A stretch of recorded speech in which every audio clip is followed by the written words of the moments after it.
আসসালামু আলাইকুম, welcome to থিওরিমিক্স। HSC ২৬ batch তোমাদের হয়তো এইচএসসি পরীক্ষার আর মাত্র ৪ মাস বাকি। তাই তোমরা উদ্ভাস, এসিএস সহ বিভিন্ন রিনাউন্ড কোচিং সেন্টারের মডেল টেস্টে ভর্তি হয়ে পরীক্ষা দিচ্ছ। কিন্তু এর আগে আমাদের মাথায় রাখতে হবে যে তোমার পরিস্থিতি কী, তোমার সিলেবাসের পরিস্থিতি কী। এটা অনেকের ক্ষেত্রে কল্যাণ বয়ে আনে, আবার অকল্যাণও বয়ে আনতে পারে। আমি একটা এক্সাম্পল দিয়ে বুঝাই।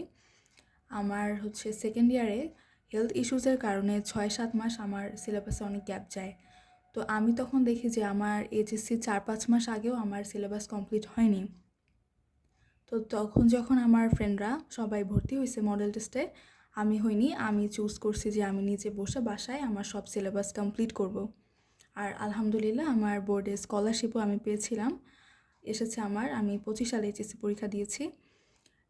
তো অন দি কন্ট্রারি, আমার কিছু ফ্রেন্ড যারা কিনা ভর্তি হয়েছিল, হয়তো ওদের সিলেবাস অল্প বাকি ছিল, বাট স্টিল ওরা কিন্তু ধরা খাইছে অনেকেই।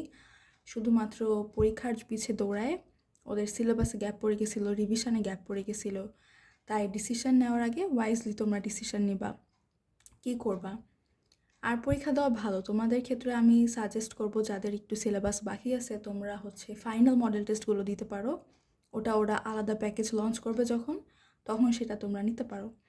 তো এখন আমি দেখাই স্থিতিবিদ্যার আজকে একটা এমসিকিউ, যেখানে বলছে একটি কণা ভূমি থেকে ইউ আদিবেগে উলম্বভাবে উপরে নিক্ষিপ্ত হলো, এইচ উচ্চতা অতিক্রম করার সময়ের পার্থক্য কী?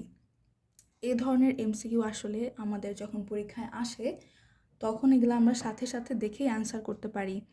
তো আমরা যেন পরীক্ষায় ২৫ মিনিটে সব অ্যান্সার করতে পারি, তাই আমাদের মুখস্থ এমসিকিউগুলো যেন কোনোভাবেই মিস না যায় সেদিকে আমরা খেয়াল রাখবো। তাই আমাদেরকে স্কিপ করা শিখতে হবে বেশি বেশি। এটা যদি আমরা জানি তাহলে আমরা অনেকটা হেল্পফুল হবে আমাদের জন্য।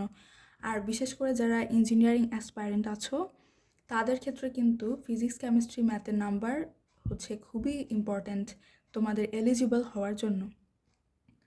তো এটার অ্যান্সার 2/g√u² - 2gh।